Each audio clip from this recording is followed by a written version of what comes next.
गीत के भाव बका कि पियावा जात बाड़ पुलिस के बहलिया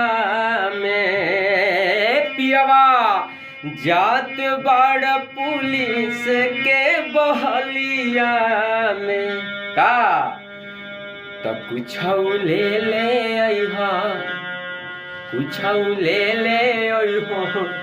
ललकी रुमालिया में, कुछ ले ले अइहा ललकी रुमालिया में। पियावा हर जात बाड़ पुलिस के बहलिया में, पियावा जात बाड़ पुलिस के बहलिया में, कुछ ले ले अइहा, कुछ ले ले अइहा ललकी रुमालिया में, कुछ ले ले अइहा ललकी रुमालिया में। अंतरा के भाव का कि रहता में हमर जदी याद सताई, अरे नार नार नार नर ने नार ने नारी भाव बका कि रहता में हमरो जदी याद सताई, लाल का रुमाल लिहा सीना से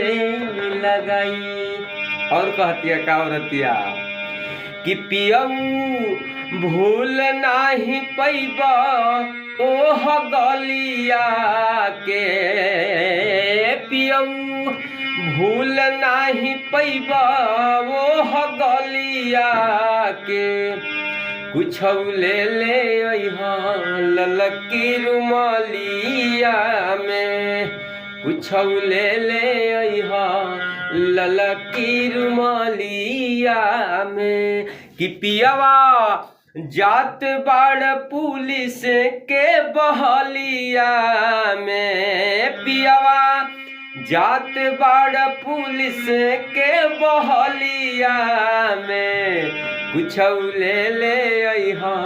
ललकी रुमालिया में, कुछ ले ले अइहा ललकी रुमालिया में, कुछ ले ले अइहा ललकी रुमालिया।